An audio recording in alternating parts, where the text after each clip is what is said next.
இன்றைக்கி 2 விஷயங்களை பற்றி பேசணும்னு நினைக்கிறோம். ஒன்று, உக்ரைன் மேலே ரஷ்யா எதனால் போர் தொடுத்தாங்க, அதற்கான காரணம் என்ன அப்படிங்கிறத பற்றியும் பேச போகிறோம். இன்னொன்று, Elon Musk, SpaceX owner Elon Musk உக்ரைனுக்கு உதவி செய்கிறேன் அப்படின்ற மாதிரி சொல்லியிருக்காரு. அவர் என்ன உதவி செய்ய போகிறாரு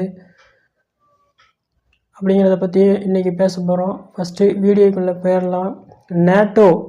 நேட்டோ அப்படின்னா நார்த் அட்லாண்டிக் ட்ரீட்டி ஆர்கனைசேஷன், அதாவது வட அட்லாண்டிக் ஒப்பந்த அமைப்பு. இந்த அமைப்பில் இருக்கிறவங்க மொத்தம் 30 நாடுகள், அதாவது உறுப்பு நாடுகள் மொத்தம் 30 நாடுகள். இந்த 30 நாடுகளில் இருக்கவங்க எல்லாரும் அந்த ஒரு இராணுவ ஒப்பந்தம் போட்டிருப்பாங்க. அந்த இராணுவ ஒப்பந்தத்தில் என்ன இருக்கும் அப்படின்னா, இப்போது அந்த 30 நாடுகளில் இருக்கிற ஏதாவது ஒரு நாட்டுக்கு ஏதாவது ஒரு பிரச்சனை, இல்லை மற்ற நாடுகள் மூலமாக ஏதாவது பிரச்சனையோ இல்லை வேறு ஏதாவது பிரச்சனையோ வந்துச்சு அப்படின்ற மாதிரி இருந்துச்சுன்னா, அந்த ஒரு நாட்டுக்காக இந்த 30 நாடு சேர்ந்து போய் அந்த ஆப்போசிட்டில் இருக்க அந்த நாட்டுக்கு எதிராக சண்டை போட்டு இந்த நாட்டை காப்பாற்றுவாங்க. அது மட்டும் இல்லாமல் ரஷ்ய அதிபர் விளாடிமிர் புதின் அடிக்கடி சொல்கிற ஒரு வார்த்தை என்ன அப்படின்னா,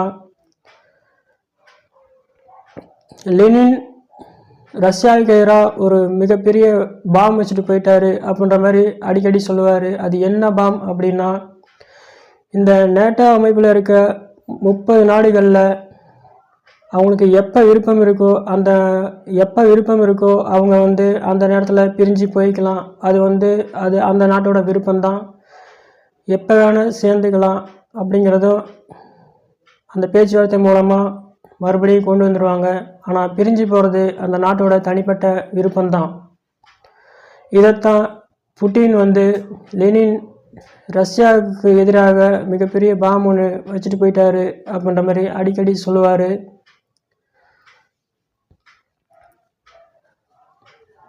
அந்த நாடுகள் என்னென்ன நாடுகள் அப்படின்ற மாதிரி இப்போ பார்க்கலாம். Canada 1949, Croatia, France, Germany, Greece, Hungary, செக் குடியரசு, Denmark, Estonia, Albania, Belgium, Bulgaria, Iceland, Luxembourg, Montenegro, Netherlands, Italy, Latvia, Lithuania, வடக்கு Macedonia, Norway, Poland, Slovakia, United Kingdom, Portugal, Romania, America, Slovenia, Spain, Turkey. மொத்தம் 30 நாடுகள். இப்போது நேட்டோ அப்படின்னா என்ன, அந்த அமைப்புனா என்ன அப்படிங்கிறத பற்றி தெரிஞ்சுக்கிட்டோம். இப்போது ரஷ்யா எதனால் உக்ரைன் மேலே போர் தொடுத்தாங்க அப்படிங்கிறதுக்கான காரணம் என்ன அப்படிங்கிறத தெரிஞ்சுக்கலாம். ஒன்று, உக்ரைன் அந்த நேட்டோ அமைப்பில் சேர்ந்துருச்சு அப்படின்ற மாதிரி இருந்துச்சுன்னா, ரஷ்யானால் அந்த உக்ரைன் நாட்டை வேறு எதுவும் செய்ய முடியாது. இவங்க அவங்க மேலே போர் தொடுத்தாலோ இல்லை ஏதாவது சண்டைக்கு போனாங்க அப்படின்ற மாதிரி இருந்துச்சுனாலோ, அந்த உக்ரைன் அந்த 30 நாடுகள் கூட சேர்ந்துருச்சு அப்படின்னா, அந்த மீதி இருக்க அந்த 30 நாடுகளும் சேர்ந்து 31வது நாடான உக்ரைன் கூடயும் சேர்ந்து ஆப்போசிட்டில் இருக்க அந்த ரஷ்யாவை அடித்து நொறுக்கிடுவாங்க.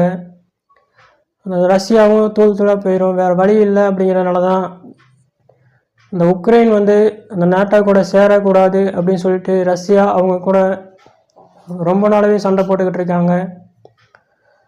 1949வது வருஷத்துலேருந்து இந்த போர் சின்ன சின்ன சண்டைகளாக இப்போ மிகப்பெரிய அளவில் ஒரு போராக நிற்கிது. இது எல்லாத்துக்குமே தெரிஞ்ச ஒரு விஷயந்தான், முன்னாடியே தெரிஞ்ச ஒரு கணிக்கப்பட்ட விஷயந்தான். இந்த மாதிரி ஒரு விஷயம் நடக்கும் அப்படின்ற மாதிரி. அந்த நேரத்தில் அங்கே இருக்க மக்கள் எல்லாரும் பதுங்கு குழிகளை தேடி, எங்கெங்கே பதுங்கு குழிகள் இருக்கோ அங்கெல்லாம் தேடி தேடி போய் ஒளிஞ்சுக்கிட்டாங்க.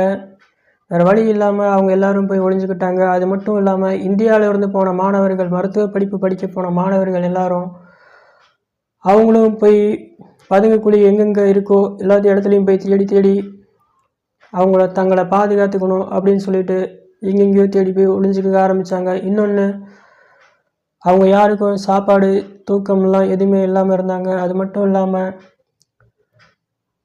அவங்களுக்கான அத்தியாவசிய தேவைகளான உணவு, உடை, இருப்பிடம் இந்த மாதிரியான தேவைகளும் ரொம்ப தட்டுப்பாடாக இருந்தது. அது மட்டும் இல்லாமல் இந்த சண்டை நடக்கிற இடத்துல இருந்து வேற ஒரு இடத்துக்கு பாதுகாப்பான வேற ஒரு இடத்துக்கு போகணும் அப்படின்ற மாதிரி இருந்துச்சுன்னா, அந்த டாக்ஸி, ரோட்டு வழியில் போகிற அந்த டாக்ஸிக்கான காசு, டாக்ஸி, ஆட்டோ இந்த மாதிரியான வாகன போக்குவரத்து அதன் மூலமாக வேறு இடத்துக்கு பாதுகாப்பான இடத்துக்கு போயிடலாம் அப்படின்ற மாதிரி அவங்க பார்த்தாங்க. அப்படின்னா அதுக்கும் அதிகமான காசு கேட்க ஆரம்பிச்சிட்டாங்க. அதோட 10 மடங்கு அதிகமான காசு, எப்பயும் கொடுக்கறத விட 10 மடங்கு அதிகமான காசு கொடுக்க வேணும் அப்படின்னு சொல்லிட்டாங்க. அப்படியே கொடுத்து அந்த அதிகமான காசு கொடுத்து அந்த பாதுகாப்பான இடத்துக்கு போகணும் அப்படின்ற மாதிரி இருந்தாலும் ஒரு 500-600 கிலோமீட்டருக்கு அந்த பக்கம் தான் அவங்களால போக முடியும். அப்படி போகணும் அப்படின்ற மாதிரி இருந்தாலும் அவங்களுடைய உயிருக்கு உத்தரவாதம் இல்லை அப்படிங்கிறது ஒரு முக்கியமான விஷயம் ஒன்று இருக்குது. அதையும் தாண்டி போகணும் அப்படின்னாலும் ஏடிஎம் எல்லாத்தையுமே மூடிட்டாங்க. 2.5 லட்ச ரூபாய்க்கு மேலே காசு எடுக்கக்கூடாது அப்படின்ற மாதிரி சொல்லிட்டாங்க. அது மட்டும் இல்லாமல் ஏடிஎம் எல்லாத்தையும் மூடிட்டாங்க. அப்படிங்கிறப்ப கையிலையும் காசு இருக்காது. இந்த மாதிரி வாகன செலவுக்கும் காசு கொடுக்க முடியாது, சாப்பாட்டுக்கும் காசு இருக்காது. அது மட்டும் இல்லாமல் இயற்கை உபாதைகளாக அதையும் அவங்களால சரியாக இது பண்ண முடியாது. பதுங்கு குழிகளை தேடி பாதுகாப்பான இடத்துக்கு அவங்க போக வேண்டிய ஒரே ஒரு கட்டாயமான சூழ்நிலை தான் இருந்துச்சு. எப்போ எங்கேருந்து குண்டு விழுகுமோன்ற ஒரு பயம் அவங்க மனசில் எப்பயுமே இருந்துக்கிட்டே இருக்கும். ஆனால் அவங்களுடைய வாழ்நாள் முழுவதும் இந்த ஞாபகம் அவங்களுடைய லைஃப் லாங் இருந்துக்கிட்டே இருக்கும்.